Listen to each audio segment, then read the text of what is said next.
People often, I think they underestimate what they can afford to put in. Mm-hmm. And I think I said earlier, there's a lot of fluff in all of our budgets, myself included. I try to be as efficient as I can, but I know I'm wasting money here and there. But nobody's perfect.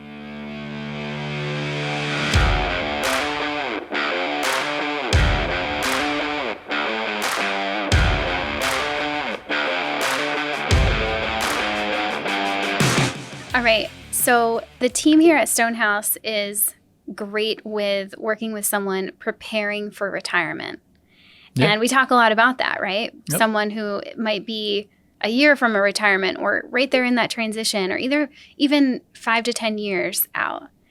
What about the person who is farther than 10 years out for retirement and they're starting to think about, saving for retirement? Maybe they are a little bit, but they wonder if they could be doing more, or they haven't started yet. And they're, where do I get started?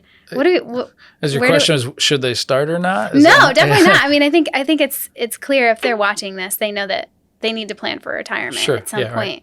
Right. So what would you say to someone who is realizing, hey, I might need to get a bit more serious about saving for retirement? Yeah. So I'm that old guy in the office, right, who has all these old sayings, but one of the ones I use all the time because it's never changed. I've never had anyone come to our office and sit there and go, oh my gosh, I saved way too much money for my retirement. Like, what am I going to do with all this money, right? It's almost always the opposite. Like, I wish even if they have enough, they're like, I wish I had started this earlier. I would have so much more. I'd have more cushion, more flexibility and all that stuff. So if you're asking the right, when's the right time to start, it's always today. Mm-hmm. Today. Because every day it gets a little bit harder. Yep. A little bit harder. And the value of time with money is in compound interest, all that stuff. I think I'll throw up a chart here in a second, but when you map that out, it's powerful. And you can't replace that. So in time, get a little bit less of it every single day. So now is the time to start. Right. Okay, so now let's say there's someone who sees the value in starting to save for retirement, but they're in life right now, right? They're looking at their budget. They're paying for housing. They're paying for cars, raising a family, and they just don't see where there's any wiggle room to start saving. Yeah, it's very, very common, and I lived that.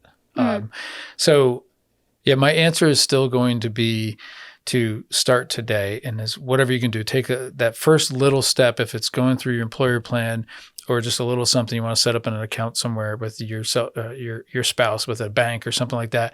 Just start saving, because you'd be surprised how much you can save. Even though you don't think you can save, I guarantee you'll be able to do that, and your life will adapt. Mm-hmm. But if you don't at least start doing it, you're never going to make that journey. Right. So.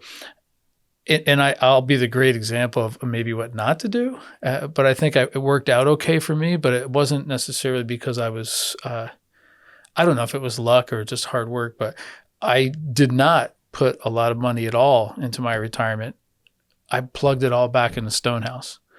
And because of that, I'm happy I did it, because all of us, and we're 24 people, I think, in both companies, but they wouldn't be here, but it's still, I'm on the short end of my retirement account. And so I have been playing catch up for, these more recent years of my life. And that's something I knew I was doing it, but that was my option. That was my path. But when you look at the power of money, Albert Einstein that said compound interest is the eighth wonder of the world, right? He was a pretty smart guy. Kinda, right? yeah. I don't know what he was talking about compound interest, but I thought he was in the lab somewhere. But it's 100% correct. So if you look at the chart right here, you'll see in this example, Susan is only 25 years old, and for 10 years she puts in $5,000 a year. So that total investment of $50,000. And then she stops investing into it, but it grows for 30 years from age 35 to 65. It grows up to $562,000 in this chart here. This is about a 7% annual return. And so keeping that same return rate, look at Bill, who waits 10 years, which doesn't seem like a big deal from age 25 to 35, but it shows you the power of time and money. This person, Bill, puts in $150,000. He still does $5,000 a year, but he does it for 30 years. So he puts in 3 times the amount, and he's still trailing what Susan did because she started early. Wow.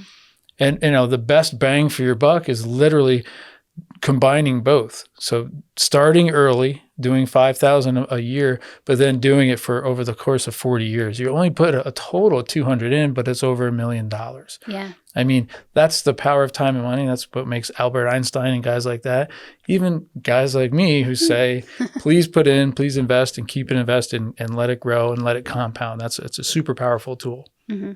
And what I also gather from this chart is everyone starts at 0. Yeah. Oh, I like that. That's great. But you have to start, regardless of where you are on the age, no matter what your age is. Yeah. Yeah. It doesn't matter. You have to start from 0. Yeah. And then you put in as some much money. as you can.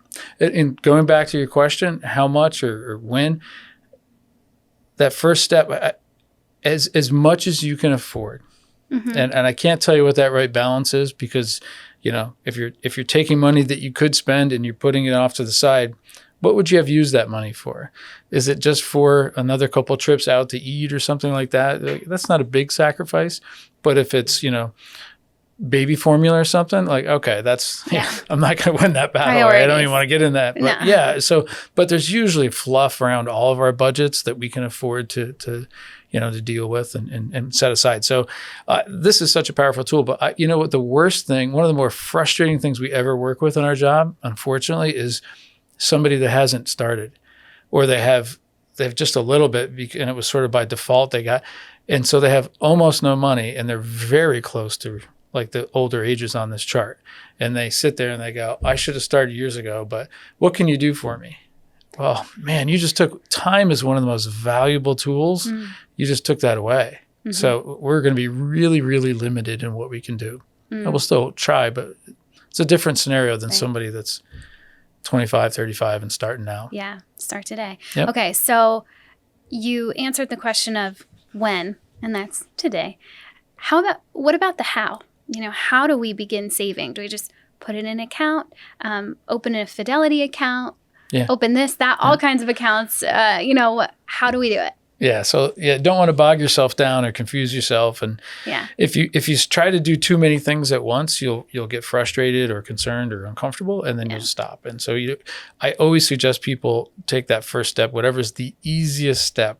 Mm-hmm. I'm a big fan of momentum. I talk about momentum all the time, and you can't get momentum if you hit a rock wall right out of the gate. So usually the best way to start is an employer-sponsored plan. Mm-hmm. If you're fortunate, most employers have some sort of option for people these days.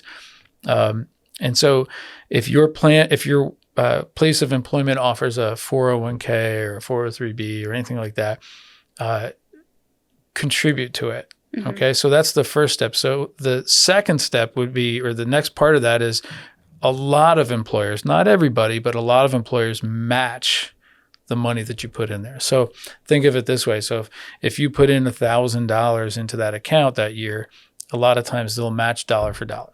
Mm-hmm. So if you put in 1,000, your employer puts in 1,000, you just doubled your money. It's 100% return. Like the chart we just looked at had 7% return, which is a pretty good long-term return. Mm-hmm. That's 100% return. There's no investment we can have that'll do that for you. Maybe in 1 year in a very lucky thing, but year in and year out, you're going to get 100% return on your money. So the first thing I always recommend to folks is contribute into your retirement plan at work. If they have a match, that match is usually capped. So like if you put in a percentage of your paycheck, up to a certain percentage, your company will match. You can probably go above that, but at least go up to that percentage and get that free money. Yeah. Because I don't care what you invested in, it can't get that 100% return every year. Yeah. So that's the first step. Great place to start. Okay. So what about the case where the employer doesn't offer that option, doesn't offer a match? What do we do then? Yeah. So it's not as good as it could be, right? But there are definitely, especially small companies can't afford to do the match, but a lot of them will still offer the plan. So you can get that pre-tax. Most of those plans are pre-tax, so you can still get pay less on your income tax this year than you would. So I'd still recommend doing that. And then if you don't have any of those options, your employer does not have any sort of plan, you can still do an IRA on your own. So you can put in, thousands of dollars into that every year, and it's a great place to start. And an IRA stands for the individual retirement account. So individual meaning it's yours, it's just yours, and start funding it.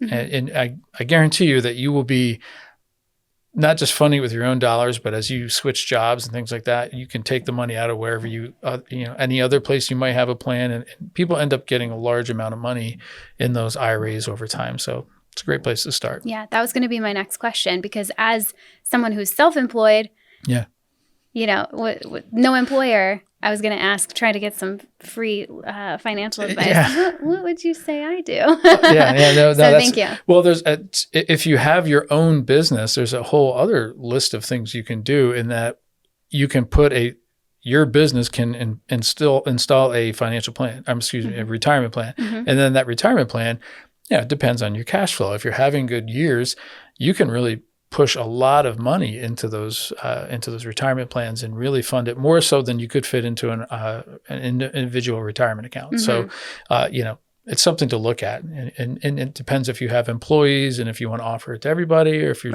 just yourself or your spouse or whatever. But there's a lot of different plans to kind of custom fit. But all right, so regardless of where you are, what your employer situation is, how much you've saved, how much you haven't saved, you just got to do something, right? Yeah, let's take that first step. People often, I think they underestimate what they can afford to put in. And I think I said earlier, there's a lot of fluff in all of our budgets, myself included. I try to be as efficient as I can, but I know I'm wasting money here and there. But nobody's perfect. But I use a fish analogy. Here we go. A fish bowl analogy, I should say. I think most of us know, or there's a phrase that, a goldfish, if you put two identical fish in, one's in a small bowl, one's in a large bowl, as time goes by, the fish in the large bowl will grow bigger, right? And I think they're identical fish. It's just they adapted to their environment, right? And so that you grow to whatever your fishbowl size is. So I think the way I would translate that is, if you could take 15% of whatever you're spending right now and just redirect it into a retirement account, it won't change your life that much. You'll adapt to your new fishbowl. Right. It might have been a little bit smaller, but you might live a lot longer and have more food if you save some. I mean, that big fish is just eating everything, and he grows it. I'm going off on a tangent. My fishbowl analogy is leaving, but the point is, people think like there's no way I can do it, but once they make that change, and especially if it's an employer plan, it comes right out of your check. You don't see it, and I think everybody's kind of gotten used to that. If you've not done it yet, you will get used to it. I promise you, and you will thank yourself. Your 60-year-old version of yourself will thank yourself today for making those changes, because you'll have so much more at your retirement years than you ever would have if you never made that change. And the best thing about it is that little change that you make today created a habit, and a really good habit. And now that habit of saving money and just sort of just that saying, like, I'm going to take X percent of my check and save it, is a wonderful habit that'll pay huge dividends down the road. Right. Let's zero in on those habits, because I really like to talk about, just personally, I like to talk about habits. Okay. Taking this goal, this intention, this vision, and bringing it into our day-to-day life, something that we can put our boots on the ground and work toward and see progress toward. So what other habits, as people who are going to begin saving for retirement or saving more intentionally for retirement, what other things could we do? What other habits could we instill to help that and progress toward that? Yeah, I probably would just pick out like some little things, right? Because I think the changing those little things are so much easier. Like whenever anybody comes in and we have a big thing that they have to do, we tend to get resistance and no follow through. So if you can just change little habits over time, it's probably more. Here we are in January, February, and and we're talking about like New Year's resolutions, right? Mm-hmm. And so for 2023, by the time this video is out there, I don't know if people are still doing their resolutions, right? Yeah. I've already seen it's like mid-January and I've already seen less people at the gym than there were 2 weeks ago. So at least I'm there, right? Because I created that habit. Right. So little habits you can do, I would say make that change right away and direct some money into your retirement account at work. I would say when you're doing that, especially if you're starting fresh, don't get hung up on what the investments are inside that account. Okay. A lot of people are like, oh, I don't know how to pick the funds in there and all that stuff. There's a lot of different options there. So somebody at that at the 800 number, wherever your account is, or at your employer probably has somebody there who is supposed to direct you on what to do. Just get in touch with that person. And there's a lot you can probably do online through your employer-sponsored plan, and just pick some things out there. There's some things like target date funds and things like that are really, all you have to do is pick the year that you're retiring. Mm-hmm. Like think 30 years out or 40 years out, however old you are, and pick that fund and it'll do the rest for you. But you're only talking, you're starting from zero, as you said on that chart, right? So when you're starting from zero, if you put a couple $100 in there and you're off and you pick the wrong investments, you're only talking a couple bucks. It's not that big of a deal. The much more important thing is you get in the habit of funding it and building it. And we saw what the time can really do and how valuable that can be. But don't let any of that confusion stop you. Once it starts to get to a point where you have $5,000, $25,000, whatever amount you start to say, I want advice, then you can start like reaching out to firms like us, or do more of your own research, or talk to the plan administrator and find out like, hey, I want to talk a little bit more about like my allocations and insight, but don't let that stop you. That's a really good point. I can see myself included, other personalities like me, getting stuck on that. Yeah. Almost needing to know every little detail, and then that creating another reason to just procrastinate and not get started. And that doesn't help. That's that every single day that goes by, we're losing that power of time. Yeah. Just a little bit. Yeah, no doubt. And we don't want to lose that. I don't want to lose that. Okay. Well, and let me throw in, don't always listen to the person you work next to. Okay. A lot of times I will see people come in and the first thing they'll say is like, oh, here's my 401k, and this thing really did bad this past year, so I'm going to move it. I'm thinking about moving it all into this thing because this thing did really well this year. Right. So, okay, so what you're telling me is you want to sell your loser, the one that just lost money, and move it into something that just had the best year ever. So you're selling high. I'm sorry, you're selling low and then you're buying high. You're doing the complete opposite, right? That kind of activity, that mindset of following the leader is really it's a recipe for disappointment. Right. So you really just want to pick several different things and realize that there's always going to be one that's a dog and one that's a winner. All right, that's great advice. So do you have any other words of wisdom, any hacks for saving that you want to add in here? I'm going to be taking notes. Just be careful. Again, the hearsay or the phrases you get from everybody.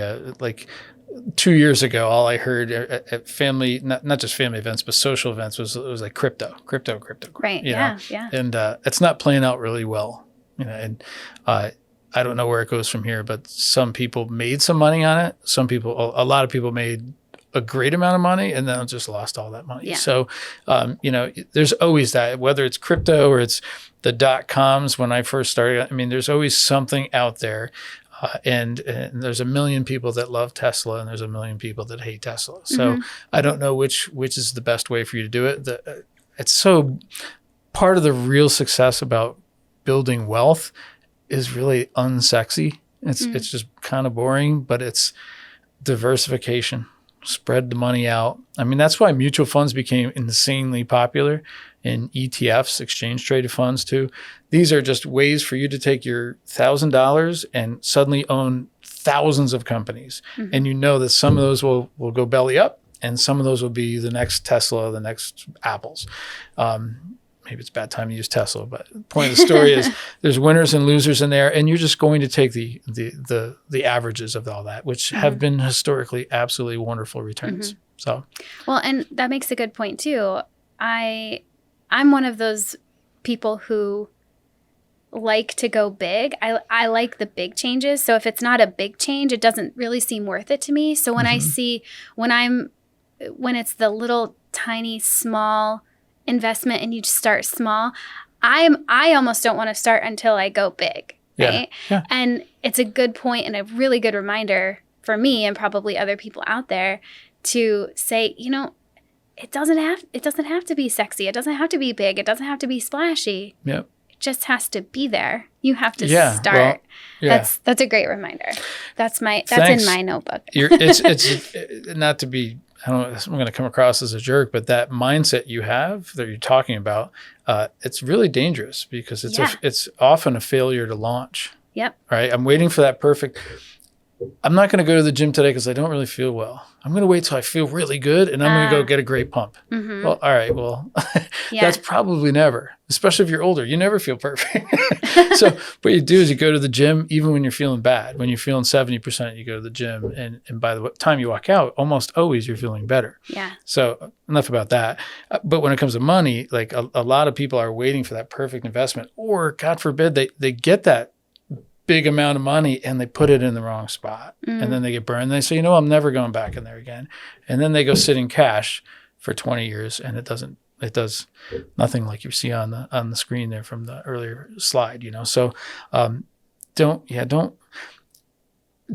my other hack, I guess, would be if you want to go bigger, you like bigger change, things like that, then take a bunch of little steps instead of just doing one little one. Yeah. So we just talked about what's the first step, right? The first step is usually whatever's easiest to get you in the habit, but then get in the habit of also evaluating and going back. So take that step, invest some money, then learn.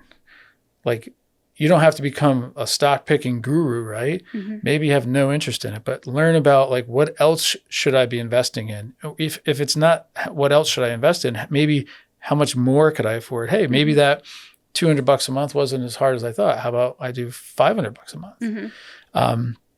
And that can be super powerful. And then as you're learning, then you figure out what that next step is. And when you take that next step, cool, but that's just the next step.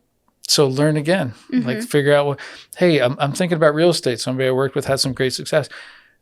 And my last hack is know when to get the heck away from something you have no business doing. I can tell you I had a bunch of people that did real estate because, everybody likes to flip houses. Well, Northeast PA is not an amazing spot for flipping properties. And certain people have no business owning real estate. So like just, it's great to learn it. And it might be your thing. It might be where you make a lot of your wealth over time, but it's a lot to owning a property, right? So like understand what's out there and be willing to say, that's not for me. Right. Or maybe I'll just dip my toe in here with that next step. And then if it works out, great. If it doesn't, in the meantime, my next step was to learn something else and I'm learning over here. So just building blocks. Yeah. Those habits, if you choose to go the small steps and building the habit and choosing to learn at every step, in the end, you'll be farther than if you wait until the conditions are right. Right. That's right. Yeah. And you make that big investment or that big savings and you get burned and then you're out. You've actually maybe have taken a couple steps back rather than taking those little steps forward over time. 100%. I love that. Yep. And then when you're in your later years, when you have amassed a lot of wealth, you can do a mic drop. Yeah, there you go. You just got to be more patient for it. Yeah.